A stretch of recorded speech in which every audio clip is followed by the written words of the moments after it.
¿Cansado de los mismos temas aburridos? Bienvenidos a Enfoque TV, una nueva alternativa en televisión digital. Generamos contenidos desde otra perspectiva. Suscríbete a nuestro canal y podrás disfrutar de temas de actualidad, denuncias, entretenimiento, humor, salud, opinión y mucho más. ¿Sí? Suscríbete ya. Enfócate con Enfoque TV. ¿Qué tal? ¿Cómo están? Buenas noches. Qué gusto podernos encontrar en esta tercera entrega de este especial. Los temas no van a faltar. Hay mucho que sucedió en la semana y mucho, sobre todo mucho que va a suceder, mucho que va a seguir pasando. Y sobre todo, más allá de la reflexión de lo que ha sucedido, hay un espacio importante para ver qué va a pasar, para ver qué va a suceder. Estamos, como siempre, con Rodrigo Gómez de la Torre, Mario Ruiz Jaramillo, y hoy, como siempre, que podemos tener un invitado, lo tenemos a Jorge Cruz. Jorge Cruz es doctor en comunicación. Él nos hablará mucho del tema del manejo informativo, de la influencia cierta, incierta, real, irreal, concreta, de las noticias falsas, en fin. Invito a escucharla a Jorge, es un profesional joven y valioso del medio. Quiero empezar primero con el saludo de Mario, y esta pregunta también va para Rodrigo. El gobierno decide finalmente que los gobiernos autónomos descentralizados tomen la decisión de cuándo aplicar el siguiente paso de esta etapa que tiene la enfermedad en el país. Ya no es el gobierno el que dictamina cómo hacerlo o qué hacer. Cada cantón se valdrá de sí mismo. Mario, ¿esto es descentralización o dejar a la buena de Dios a los gobiernos autónomos descentralizados? Buenas noches, Mario, ¿cómo estás? Hola, Esteban, compañeros, ¿cómo están?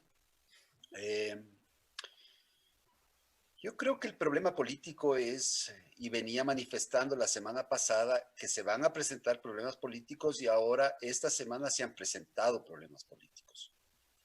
Hemos tenido cambios en el gabinete, se habla de la mesa chica, se habla de chismes en la mesa chica y se habla de las presiones que tienen los alcaldes hacia el gobierno.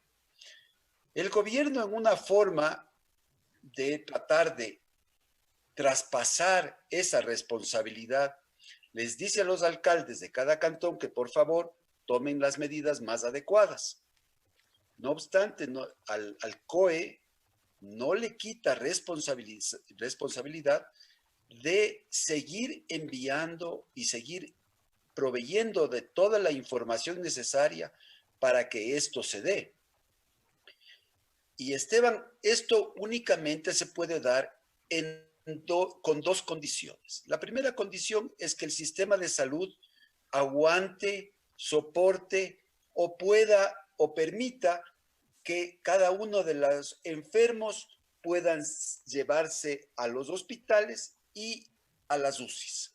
Eso es la primera condición. Y la segunda condición es que todos nosotros estemos relativamente seguros en un ambiente de trabajo.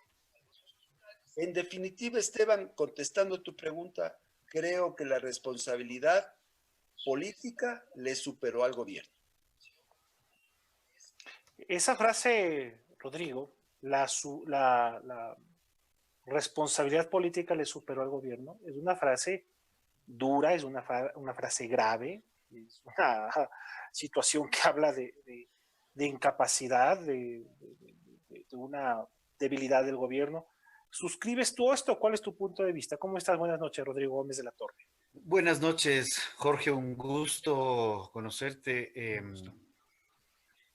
Bueno, creo que me he quedado un poco pasmado, si cabe la palabra, con el término, pero en efecto es una frase, me atrevería a calificarla como lapidaria. Hemos visto una situación compleja. Creo que la semana pasada se dieron algunos aspectos muy fuertes cuando, por ejemplo, en la cadena de informes,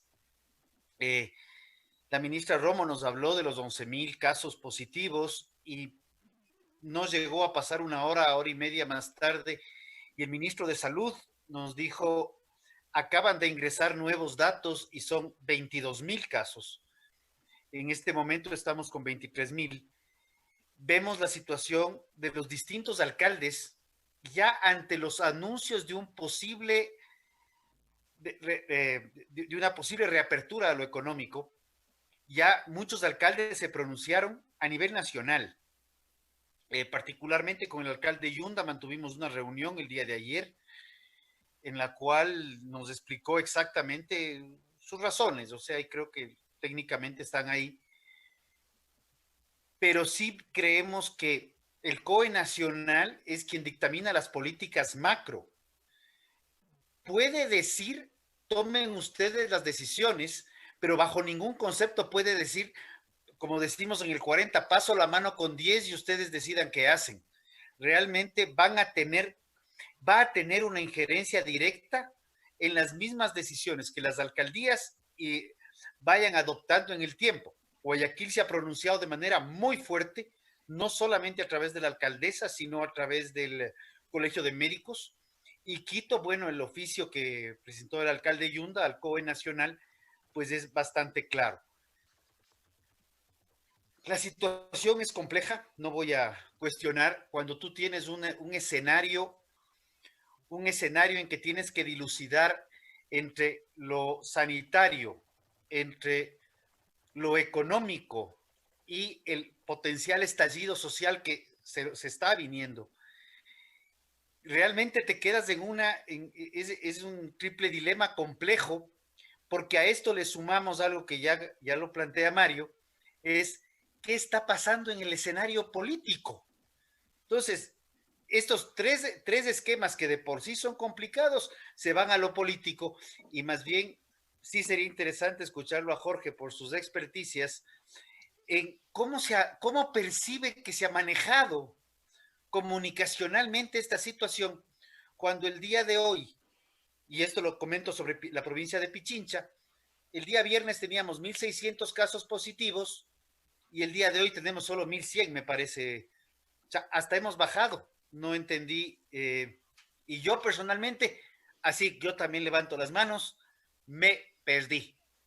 A ver, aquí, a ver, esto ha empezado tremendo.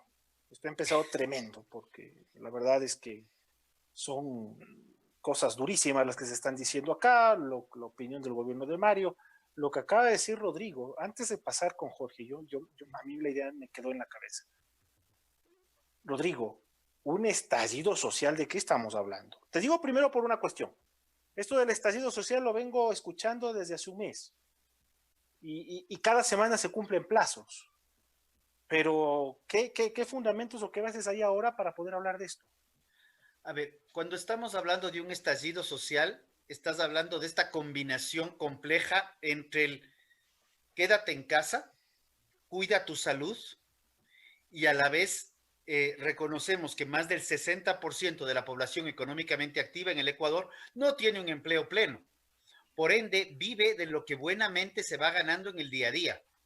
Entonces, el estallido se da, o se pronostica que se dé más exactamente, cuando esta gente que vive del día a día tiene que ver cómo sale a ganarse su día a día para tener que comer, en un contraste con el quédate en casa porque eso tienes que cuidar tu salud. Y si quieres salir, tienes que usar mascarilla y tienes que usar guantes, cuando no necesariamente tienes el efectivo para poder adquirirlos.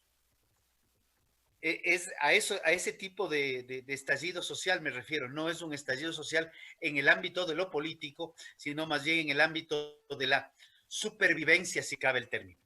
¿Pero qué hablamos?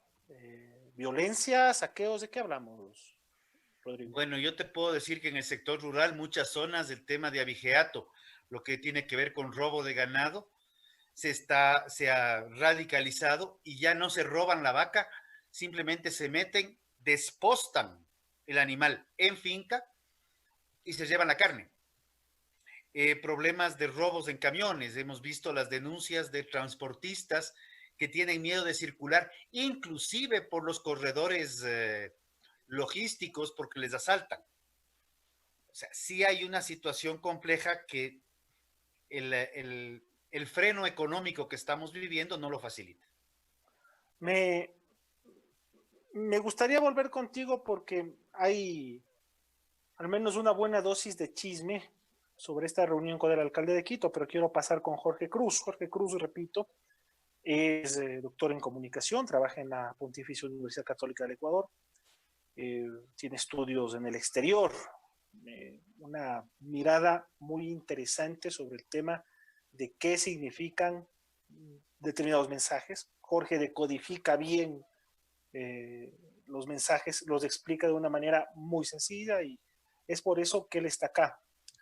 Jorge, ¿cuál ha sido, buenas noches, cuál ha sido, Jorge, el manejo que la comunicación ha tenido desde el inicio de esta crisis hasta hoy por parte, empecemos, del gobierno? ¿Cómo te va? ¿Cómo estás? Hola Esteban, buenas noches Rodrigo, un gusto también, un gusto con Mario, pues honrado de tus palabras, honrado de estar acá. Eh, quiero un poco hablar, sí, desde la comunicación en función de lo que podemos observar en dos momentos, ¿sí? En el momento teórico modelado, si se quiere, de un mensaje comunicacional, pero también desde una postura más ligada a la sociología, a la psicología, a cómo podemos encontrar lo que está sucediendo. A ver, yo creo que el manejo de información del gobierno ha variado mucho, ¿sí? Se intentó tecnificar en la mitad de la crisis, ¿no es cierto? El conteo de casos fue encontrando una cierta forma gráfica de expresarse, ¿sí? Todos replicábamos o todos buscábamos ya el mapa que construyeron y las curvas que fueron construyendo. Y nos fuimos como acostumbrando al día a día, a obtener esos datos de esa manera más ordenada.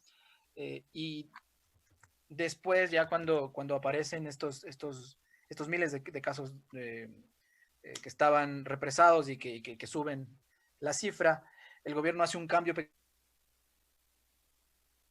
pequeñito en ya no mostrar datos muy específicos, sino más bien, por ejemplo, si ustedes ven los mapas, en los mapas al inicio el gran número era el de contagiados, los mapas de los últimos días más bien hablan de los recuperados, de los test que son descartados, es decir, hay una intención de volver positiva la comunicación, como les digo, desde un modelado, es decir, empezar a graficar lo positivo de la situación. Creo que eso también evidencia claramente que hay una necesidad enorme de poder dar un mejor mensaje. Yo creo que eso ha sido uno de los principales problemas. Las primeras horas, los primeros días, había mucha confusión y quizá esto hace 3 décadas no hubiese funcionado de esta manera porque estábamos encerrados en nosotros mismos, estábamos encerrados en la información que tenía Ecuador, no podíamos ver lo que sucedía afuera.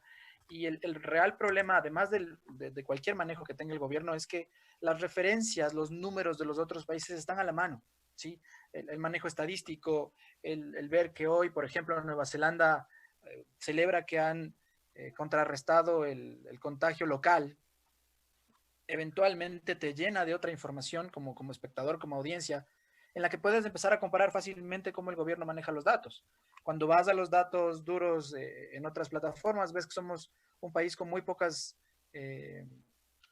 test en función de la cantidad de contagiados. Es decir, tienes más información a la mano, pero, y como les decía al inicio, cuando lo pones frente a los fenómenos, a las preocupaciones sociales, psicológicas, hay una cantidad enorme de miedo, porque no hay la información necesaria y porque la información que se está produciendo tampoco llega a la gran cantidad de personas. Si vas a los datos duros también de conexiones de Internet, pues no todos estamos, obviamente no todos estamos conectados a Internet, un 60% de la población tiene cierto acceso a Internet, pero hay muchas personas para las que este virus, esta pandemia, este toque de queda viene incompleto. Y ahí es donde hay una posibilidad enorme de encontrarse con estas noticias falsas. Las noticias falsas funcionan en un ciclo en el que lo que haces es llenar información que no tienes, que no puedes manejar cuando la situación es demasiado grande. Y llenas con una noticia que suena a algo que tú esperas. Es decir, nosotros como usuarios, como consumidores, estamos buscando información que cierre ese círculo y a veces esperamos cruelmente que se cierre ese círculo. Entonces, escuchamos las noticias falsas. Creo que el manejo, como bien lo dicen ustedes, puede generar una situación compleja porque no estamos todos enterados y porque estamos llenando todos los días constantemente ese círculo con novedades, con chismes, con informaciones a medias y con titulares bastante fuertes que lo que hacen es llevarnos a este pánico involuntario o a veces voluntario. Hoy leía igual que el ministro de Salud hablaba de un 60% de la población contagiada. El problema es que es poco técnico. Y evidentemente es poco técnico el titular, es poco técnica la información que uno puede obtener de los medios porque estamos frente a un suceso que necesitaría que todos podamos leer mucho mejor los mensajes que nos llega, pero no todos somos estadistas, no todos somos epidemiólogos, no todos somos médicos, entonces hay una necesidad de filtrado que eventualmente lo hacen los periodistas, pero que inicialmente debería trabajarse desde el gobierno. Jorge, solo quiero que me aclares una cosa. Me has descrito el panorama, pero yo lo que quiero saber es cuál es el nivel de manejo del gobierno. ¿Ha sido equivocado? ¿Ha sido acertado? ¿Cómo lo crees tú? Yo, si me pides un calificativo, sí, creo que... te lo pedí. Sí. Lo he evitado inteligentemente, creo. Yeah. Pero creo que no ha sido el mejor porque ha variado mucho, ha variado de vocero. ¿Sí? No tenemos un vocero uniforme.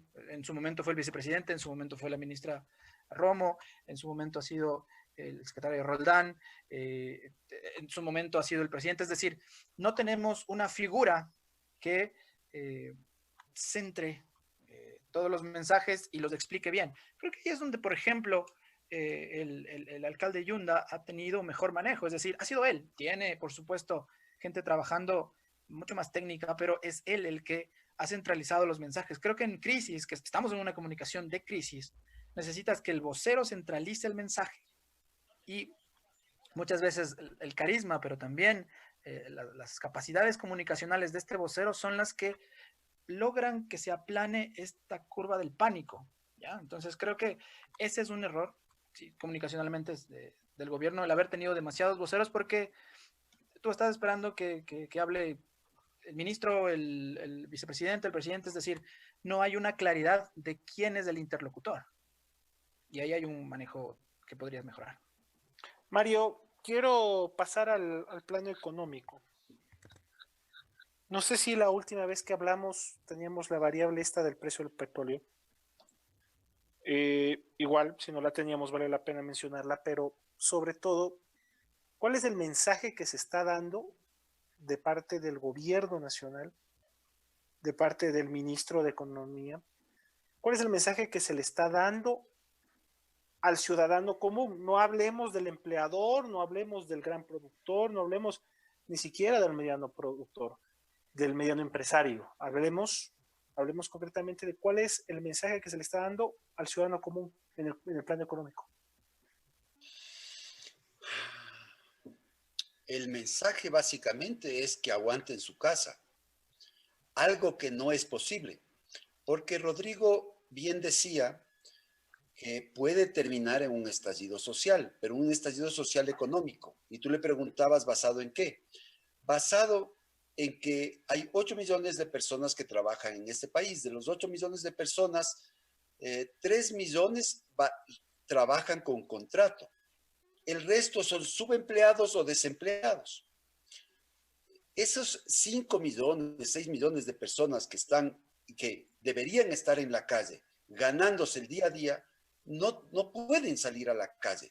Y como decía Rodrigo, y cuando vengan las medidas que ya nos anuncian, que van a abrir la economía, pero no va a haber transporte, pero va a haber pico y placa, y va a haber la mascarilla, y va a haber los guantes. Entonces, la situación es que el gobierno nos está diciendo quédense en su casa, pero ya no se puede quedar en la casa.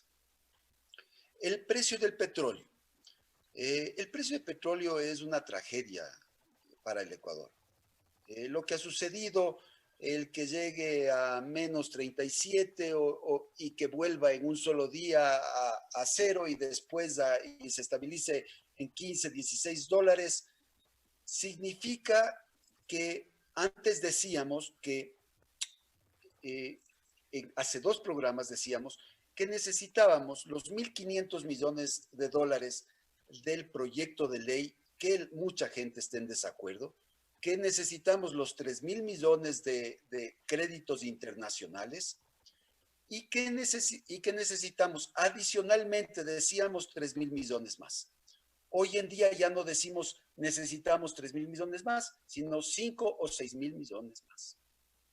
Con esos antecedentes es muy difícil la situación en el Ecuador. Y nuevamente, lo ha dicho bien Jorge, lo ha descrito perfectamente, no existe una comunicación clara y directa diciendo qué nos va a pasar con todo esto. Tal vez nosotros entendamos, pero la persona de la calle simplemente dice, el gobierno no va a tener plata. Estará en juego la dolarización. Le leía yo a Alberto Acosta, Burneo, diciendo que no está en juego la dolarización. Yo dudo mucho. ¿Y por qué la dolarización puede estar en juego? Esteban, le leía al Alberto y diciendo que él es décimo down en esto, yo soy cinturón amarillo, diciendo con todo respeto, el momento, Esteban, en el que no exista plata, 1 mes para sueldos, 2 meses, 3 meses para insumos para sueldos, ¿qué va a pasar? Hablo del gobierno. O sea, la economía puede seguir perfectamente bien, pero todas las personas que su patrono es el gobierno o su cliente es el gobierno, bueno, a los proveedores, pobres proveedores, les tienen fregados. Gobiernos seccionales, gobiernos locales. Pero cuando no tenga plata el gobierno, ¿qué va a pasar? Esa es la pregunta. Yo no tengo respuesta a eso. Pero me hablas del tema de la dolarización. ¿Qué tiene que ver entonces? Claro. ¿Cómo se cae por ese lado? Se cae facilito porque en el momento que el gobierno no tenga plata 1 mes, dice, como ya nos dijo, aguántese en que ya mismo pago. Aguántese en que ya mismo pago y vienen las manifestaciones, vienen las marchas. Aguántese que ya mismo pago 2 meses, aguántese que ya mismo pago 3 meses. Ahí o te inventas una maquinita y mandas a hacer unos billetes que digan Condorito o como quiera que se llame y comienzas a hacer eso, o la alternativa que estoy escuchando, que hay mucha gente que está diciendo, en vez de eso, hagamos la moneda electrónica, que me paguen en monedas electrónicas, que es lo mismo que una maquinita. En el momento que tengamos 2 monedas, una moneda va a costar menos que la otra, indiscutiblemente. Entonces, es viable, este es un temor que comparten varios analistas, ¿es viable la existencia de una moneda electrónica sin un respaldo en el dólar? De hecho, es totalmente viable. O sea, creo que no existe moneda electrónica que tenga respaldo en el dólar. Eso se llama billetera electrónica. No, a eso voy precisamente. Es decir, ¿es posible que el ciudadano ecuatoriano se le entregue una billetera electrónica que no esté respaldada en el dólar? De hecho que sí. Ese fue el plan de Correa. Ese fue el plan del anterior gobierno. No era Mario, y como funciona en otros lados, una billetera electrónica pero respaldada en la moneda, en el circulante nacional. Eso es lo que tenemos actualmente. Cuando se les entrega a los bancos, o sea, la moneda electrónica respaldada en la moneda que tenemos actualmente, básicamente es una tarjeta de crédito. Básicamente es una tarjeta de débito. Es una moneda electrónica. Cuando el día de mañana te pagan a ti, Esteban, porque trabajas en la radio que sea del gobierno, que no es la tuya del gobierno, pero que sea del gobierno, te pagan y te entregan una cantidad de plata y te dicen, tiene para gastar 15 dólares electrónicos. ¿De dónde salieron esos dólares electrónicos? De ningún lado. Simplemente... Puede suceder eso, te repito, es decir, más allá de que exista la condición legal, es algo que es viable y que es implementable así tan sencillo como tú lo dices. Esa es mi duda. Es tan sencillo como eso, o sea, ya existió. Esto que te estoy contando ya existió en el gobierno pasado. Que cuando llegó este gobierno lo suprimió, pero ya se creó moneda electrónica y todos los analistas serios, ortodoxos o como quieras llamarle, esos analistas decían, por favor, no tiren abajo la dolarización. Ahora, esa cantidad inorgánica que se creó no hizo problema dentro de la economía, porque fue muy pequeña la cantidad. Pero en el momento que esto, en vez de ser muy pequeña la cantidad, comienza a ser para todo el país sueldos y salarios, ahí la dolarización estaría gravemente en juego. Mario, no sé si tienes algo que acotar a este tema, que a mí es algo que me deja preocupado. Perdón, Rodrigo, no sé si tienes algo que acotar a este tema que a mí me deja preocupado. Y primero eso, porque tengo otra pregunta que no tiene nada que ver con esto, pero no quiero perder el hilo. ¿Qué opinas de lo que dice Mario del tema de una posible emisión inorgánica electrónica? A ver, hubo una resolución de la Asamblea Nacional la semana pasada en la cual planteaba que el Banco Central, que no es un emisor de moneda, solamente es un acopiador, donde se recibe el dinero, se administra dinero, y se administra el dinero nuestro a través de la banca y se administra el dinero del Estado a través de las exportaciones de petróleo, perdón, impuestos y aranceles, pueda prestarle plata al gobierno. Esto fue altamente cuestionado el gobierno pasado y realmente no va por ahí. Eso ya los gremios nos hemos pronunciado fuertemente sobre la imprudencia de hacer eso, porque no tomar otro término más fuerte.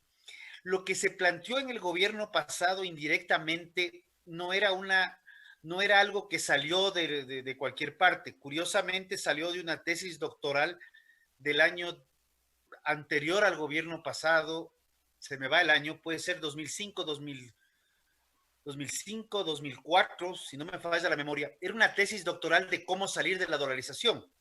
Y esta tesis fue precisamente elaborada por un economista que es llamado Rafael Vicente Correa Delgado. Entonces, él planteaba la creación de una moneda paralela de forma electrónica que permita ir migrando a una moneda propia, regresar a una moneda propia. Quienes ya tenemos algunos años recordamos lo que era tener sucres. Y el sucre en los años 70, en los años 80 tenía una relativa estabilidad.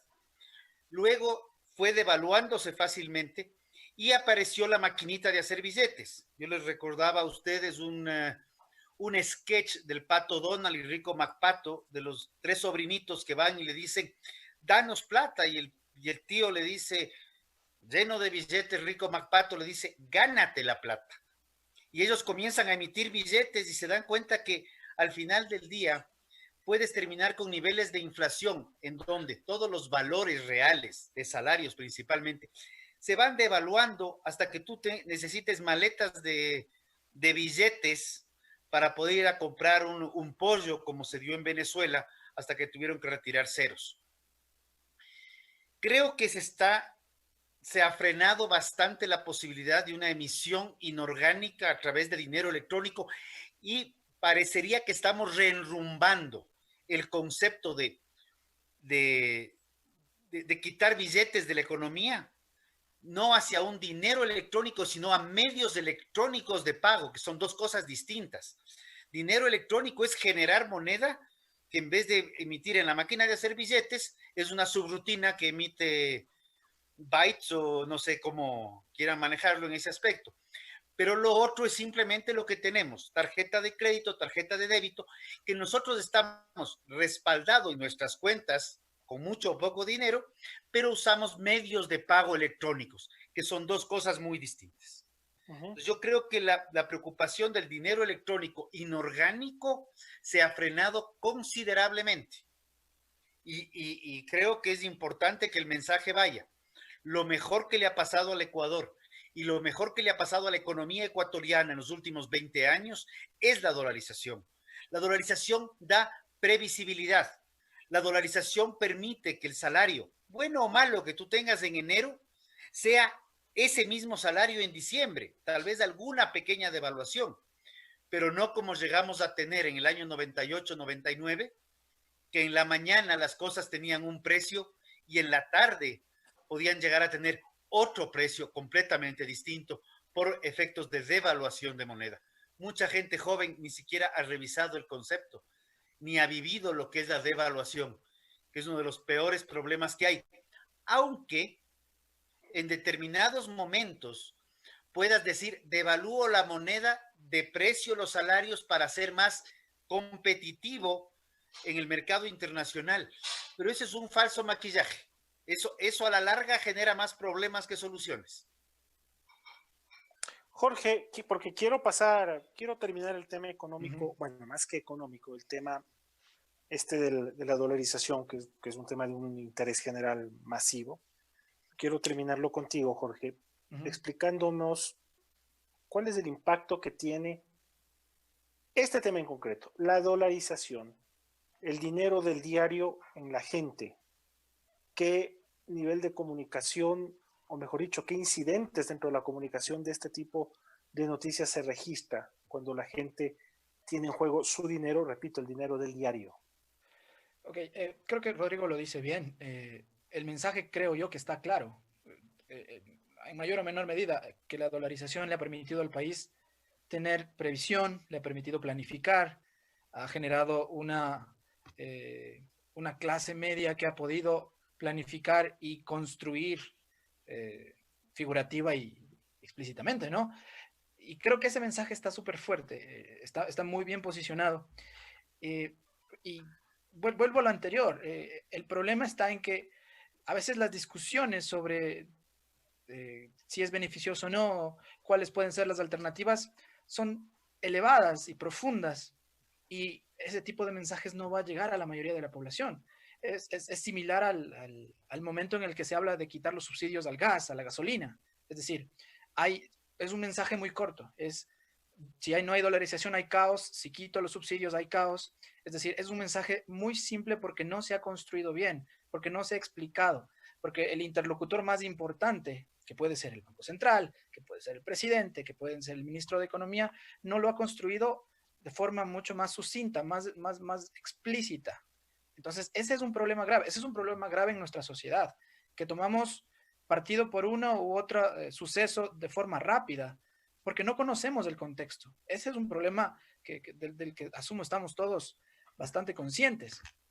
No, los ecuatorianos en general no somos buenos lectores del contexto, porque no por una falta de capacidad, pero sí por una incapacidad de nuestros gobernantes históricamente de poder conectar con nosotros en estos temas importantes. Entonces, si hay una leve sospecha o una leve información de que en efecto hay la capacidad de desestabilizar el dólar, de quitar el dólar, de movernos a otra moneda, de cambiar la realidad, ahora hay herramientas, instrumentos y canales que lo que hacen es difundir y magnificar este tipo de mensajes de pánico. Porque claro, planteémoslo así, si hay un rumor fuerte, va a ir a todas las redes posibles, a WhatsApp, que es lo peor, y van a llenarse. ¿Por qué es lo peor?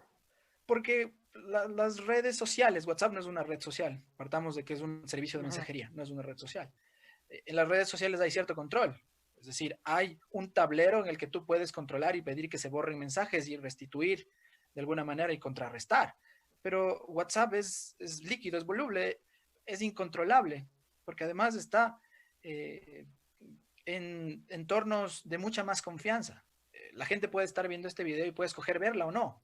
Puede decir, bueno, yo no sé qué era Enfoque TV o lo conozco bien, y a partir de esas gratificaciones y usos que le doy a la red social y a la cuenta, pues lo hago.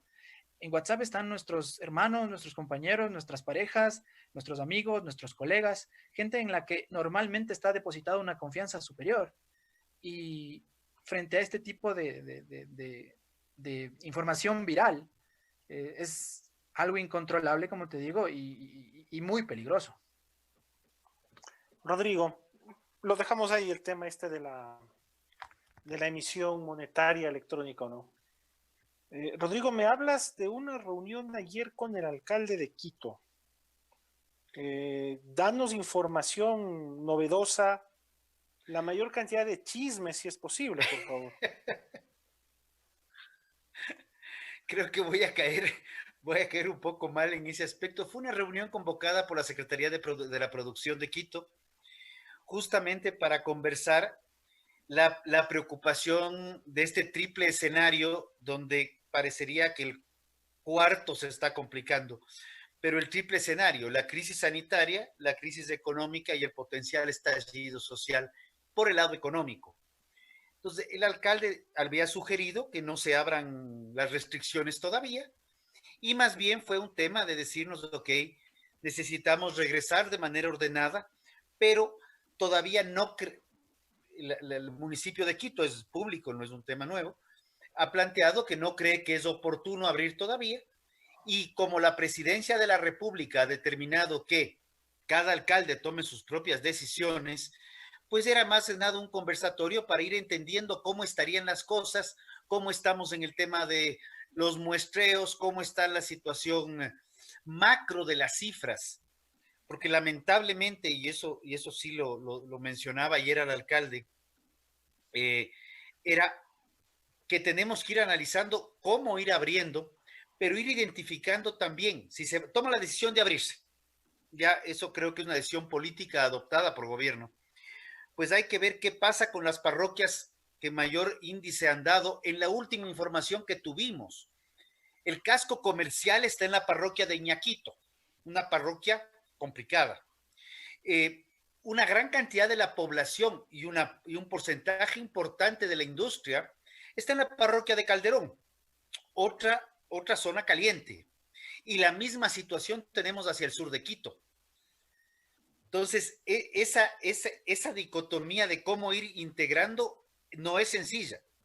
Hay que ir buscando soluciones y algo que lo había mencionado a los funcionarios del municipio, que realmente reconozco que no se lo dije estrictamente al alcalde, es una cosa es hablar también, siendo Quito un distrito metropolitano bastante grande, sobre los 3 millones de habitantes, tiene parroquias rurales y parroquias urbanas. ¿Qué pasa con parroquias rurales distantes? Caso de Gualea, por ejemplo, en noroccidente. Es el primer nombre que se me vino a la mente, no sé por qué, pero bueno, creo que por la lejanía, capaz. Claro, o sea, tú tienes una parroquia como Alangasí. Alangasí está más cerca de Sangolquí, de Rumiñahui, que de Quito. De hecho, en San Rafael te divide una calle. Uh-huh. Si tú te pones a ver Pinta, Amaguaña es Quito. Uh-huh. Amaguaña está entre Mejía, Rumiñahui, siendo Quito. Uyumbicho hubo algunos casos. Pero cuando nos volvemos a quedar ciegos, y utilizo ese término, ciegos con respecto a la información de qué es lo que está sucediendo a nivel parroquial, y el gobierno nos ha evidenciado que tiene la información a nivel de individuo, no hablemos ni siquiera de manzana o barrio, sí te deja un mal sabor de boca, o sea, y esto combinado a lo que Jorge muy claramente lo ha mencionado. En una crisis, el aspecto comunicacional es fundamental, y lo primero que tú haces es sostener el vocero, porque el vocero va identificándose con la audiencia y va generando confianza o en último caso antipatía, pero va generando un vínculo.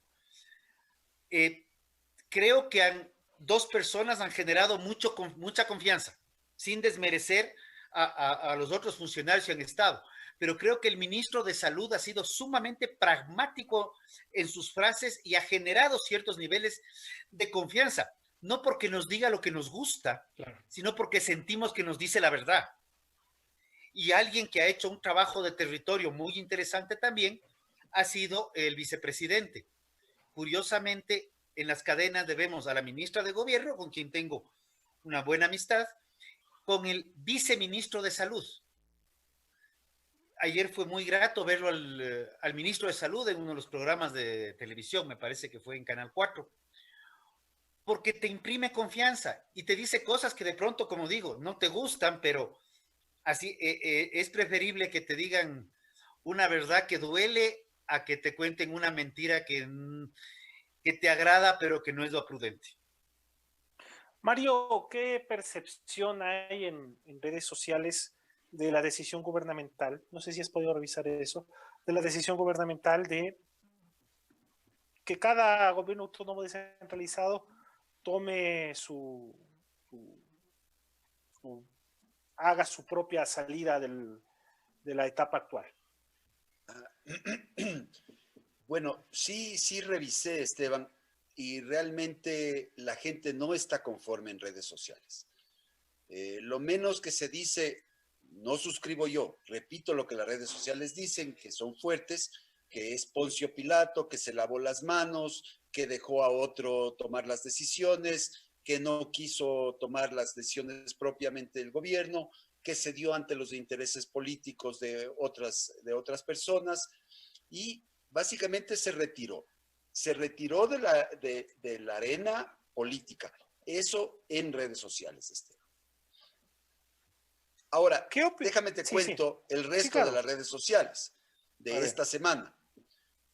En las redes sociales tenemos intentos de desestabilización que pueden ser verdaderos o falsos, el precio del petróleo.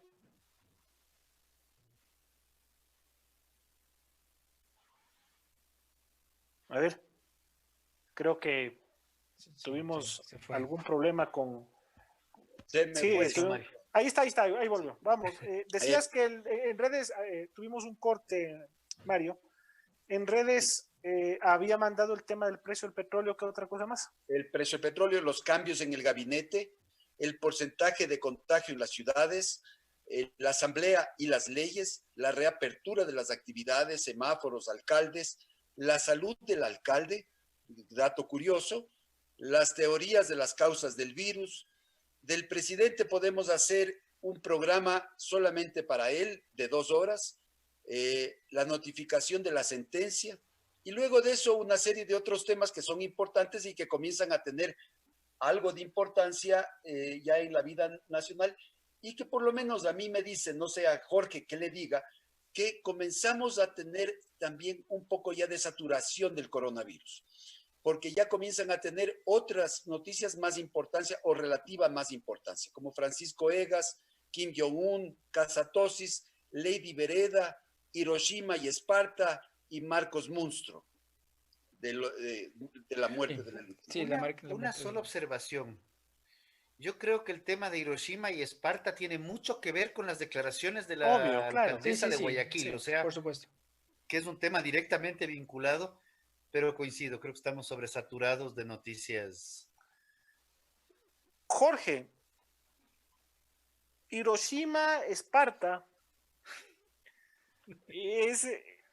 son 2 palabras que se desprenden de una entrevista, a mi entender, una entrevista poco feliz, una entrevista penosa de la alcaldesa de Quito me parece que es con el Daily Mail. De Guayaquil, doctor. El alcalde de Quito. Perdón, alcaldesa de Guayaquil, gracias, Rodrigo. Una entrevista penosa de la alcaldesa de Guayaquil con, no sé si es con el Daily Mail o con el Mirror de Inglaterra, donde establece unas comparaciones poco felices. Creo yo, no sé, tú me dirás, Jorge, en la intención de mostrar una situación complicada, dura y difícil. ¿Leíste esa entrevista? ¿Qué te pareció desde el punto de vista de lo que quiso decir? La leí. A ver, yo creo que la naturaleza de hablar con símiles, con parábolas, nos es común. Es decir, los más religiosos saben que esa es la manera más eficaz de explicar, ¿no es cierto? Saben que eso es una forma de hacerlo, de comparar, traer grandes ejemplos. Y creo que eso eventualmente puede reforzar bien el mensaje. Sí, yo también creo que la comparación tenía un objetivo claro de mostrar una magnitud y evidentemente, obviamente, la alcaldesa Viteri no buscó todas las reacciones que trae, pero el tema es que también se decanta en cómo el vocero en este caso ya tiene durante las últimas semanas una exposición en la audiencia, es decir, ya no son solo sus palabras, porque lo pudo haber dicho otro alcalde, sí, y hubiese estado también, no sé, se pudo haber leído de otra forma. Pero en este caso la vocera, en este caso la alcaldesa Viteri, tiene ya en sus espaldas varias declaraciones y varios sucesos y varios momentos mediáticos que le juegan en contra. Es decir, en este momento va a ser muy poco probable que su imagen logre recuperarse frente a todo lo que ha sucedido. Entonces, como te digo, sí, es algo infausto lo que dijo, pero creo yo que tiene más que ver con cómo es que los medios han tratado, cómo los usuarios de los medios hemos tratado y cómo la viralidad ha tratado a la alcaldesa. Y un poco hablando de lo que planteaba Mario, creo que sí, creo que estamos en un momento de infoxicación, ¿sí? de una intoxicación informativa enorme. Creo que es inevitable también. Estamos en un momento en el que al estar encerrados en nuestras casas tenemos un acceso, no todos por supuesto, pero un acceso a internet, a la televisión, a los medios que tenemos al frente, y lo que queremos es conocer más para cerrar el círculo del que les hablaba.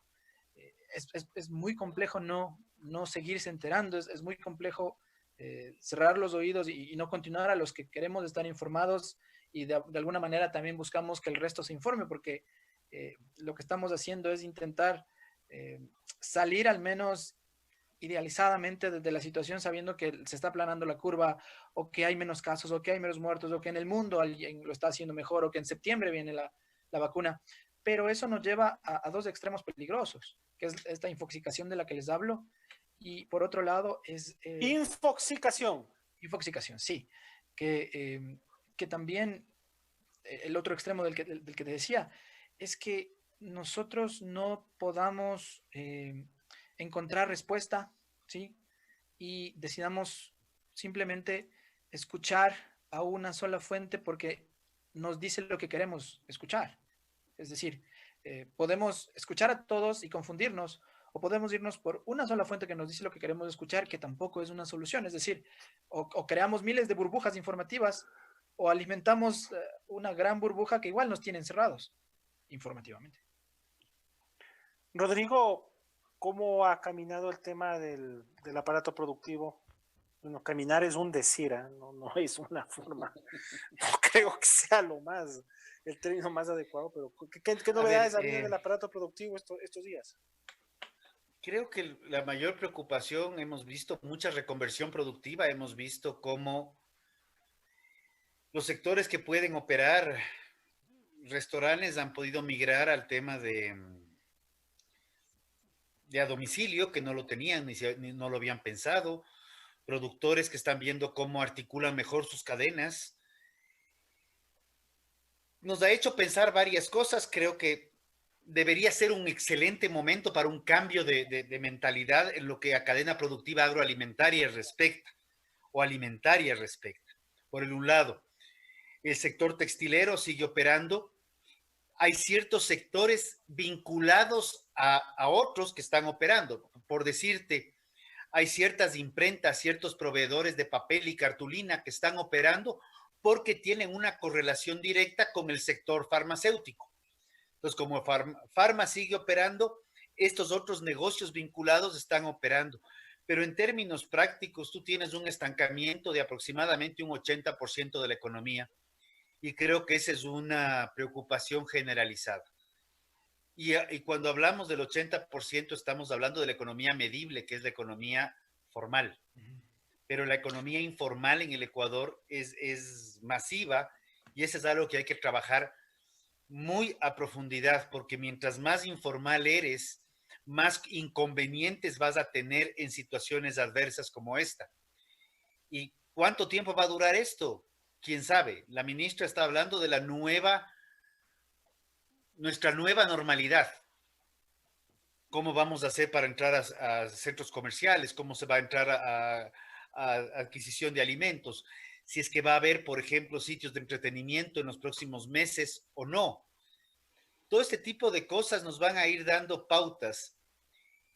Y yo sí diría que sí hay preocupación a nivel de sectores productivos, pero la apertura probablemente deba darse no necesariamente a nivel de sectores, sino a nivel de empresas que vayan cumpliendo un sinnúmero de protocolos que van a tener que ser orientados desde la autoridad, porque caso contrario, cada uno hace su propio protocolo, pero si no hay una norma macro, un alineamiento general, podemos tener problemas como los que anunció el presidente, que decía, si es que tenemos nuevos rebrotes, nos regresamos a la cuarentena.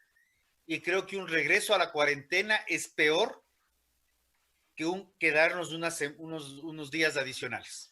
Vos dices más o menos como el tema de reglamento de riesgos en el trabajo que manejé el IE, es una cosa así, ¿verdad? Bueno, el IES el día de hoy ha emitido, te puedo hacer llegar, justamente me llegaron los 3 protocolos para teletrabajo, para lo que sería relaciones generales. Precisamente el IES ya los ha emitido, han sido difundidos. Un documento inclusive de reapertura tiene ya la versión 6, me había llegado a la 4, la 5, y como estuve un poco desconectado la tarde para desintoxicarme o ¿cuál era la palabra? Desinfoxicarse. Exacto, esto parece ya trabalenguas, pero justamente lo difundí previo a la entrevista. Mario, ¿estamos mejor que hace una semana? En cierto sentido, económica, sí. Productivamente, socialmente, ¿qué percibes tú? En cierto sentido sí, y en ciertos sentidos no. O sea, creo que, por ejemplo, existe no sé si le leyeron a Fernando Sandoya. Este es un matemático, este señor es un matemático, PhD, que vive en Guayaquil, y que hace la primera comunicación de lo que fue un muestreo en Guayaquil y en Quito. ¿Qué significa el muestreo? O sea, primero seleccionas una muestra representativa, esa muestra representativa es del norte, del sur, o mujeres, hombres, mayores, menores, etcétera, de la ciudad, y les haces las pruebas. Al hacerles las pruebas, tengan o no tengan síntomas, recoges tú los resultados. Lo que nos cuenta Fernando es que el 57% de los guayaquileños hace 3 semanas estaban ya contagiados. Hace 3 semanas. Y en Quito hace 3 semanas el 5%. Si es que esto es verdad, habiendo llegado al 57 hace 3 semanas, básicamente tendríamos una inmunidad comunitaria, casi una inmunidad comunitaria. Y ahí se puede explicar el descenso de muertes en Guayaquil tan abruptamente. Porque la inmunidad comunitaria se consigue a partir del 70%.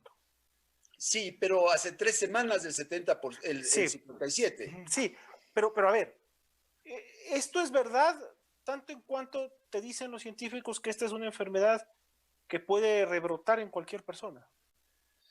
O sea, te dicen los científicos esto, yo no conozco así en particular porque no soy médico ni mucho menos, simplemente lo que leo es que existen ciertos casos muy puntuales en donde ha rebrotado la enfermedad.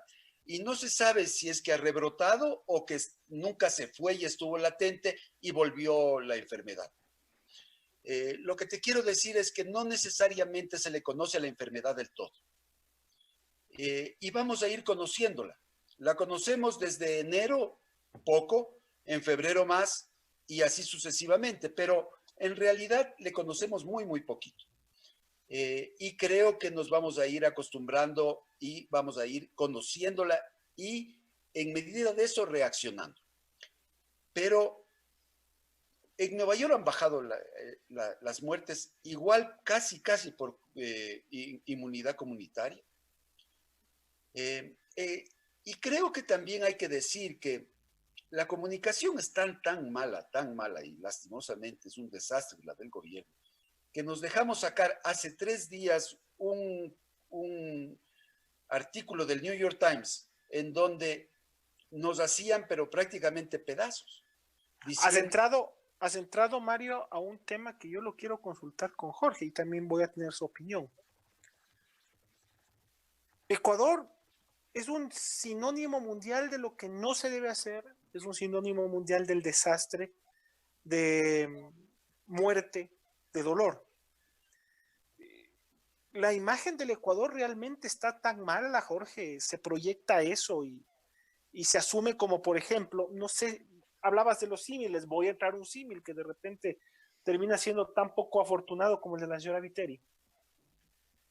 Hablar del Ecuador en esta enfermedad es como hablar más o menos del Congo en el caso del ébola. No sé si esa es la imagen que se ha proyectado. Yo creo que es parecido, porque, a ver, ustedes saben, en este momento la imagen del Ecuador se construye a partir de lo que puedan, afuera, de lo que puedan decir los medios y de lo que podamos decir nosotros, los ecuatorianos, a amigos que tenemos en el exterior. Les debe haber pasado que les llegan mensajes y les dicen, mira, escucho, leo que la situación está muy mal allá, espero que estés bien, espero que todo marche bien. Nosotros, yo tengo los miércoles un panel un poco más ligero de deportes y charlábamos con bastante más ligero, diría yo, pero muchísimo bueno. más ligero. Pero charlábamos con un periodista chileno y con un periodista uruguayo y al final ellos se despedían deseándonos lo mejor y esperando que estemos bien y que todo lo que escuchan no sea tan cierto. Es decir, por supuesto que hay esa construcción. Hay datos, hay elementos que evidentemente se han posicionado en entrevistas como el New York Times, en reportajes como los que hace el CNN o la BBC, en donde además, insisto, no hemos tenido una versión oficial fuerte, porque eso es lo que de alguna manera logra matizar qué es lo que está construyéndose afuera. Yo creo que sí, somos en este momento un sinónimo latinoamericano de mal manejo de muertos, de contagiados, aunque no lo seamos, porque hay ciertos elementos sensacionales que lo que hacen es convertirse en noticia. Eso es normal, eso sucede, eso ha sucedido desde el inicio del trabajo periodístico a principios del año pasado. Es espectacular hablar de Ecuador, se va a seguir hablando de Ecuador, porque hay este brote, ¿no es cierto? Yo justo tenía acá el tema del New York Times, dice el número de muertos en Ecuador durante el brote está entre los peores del mundo. Eso dice el titular. Luego te pones a leer la noticia y por supuesto tiene algunos elementos muy certeros, pero el titular te mata. El titular, lo sabes tú, Esteban, el titular es lapidario. Entonces, yo creo que también el no tener una versión oficial más fuerte es muy negativo. Ese es el elemento desde donde yo lo veo más negativo. No que estén sucediendo las cosas, no que se expongan porque se exponen, sino que sientes que necesitas una fuerza desde el gobierno, desde los gobiernos seccionales, donde fuese, que pueda decir, miren, sí, estamos mal, estamos frente a una epidemia que nos ha sobrepasado, pero tenemos y estas 3, 4, 5, 7, 10, 1000 soluciones.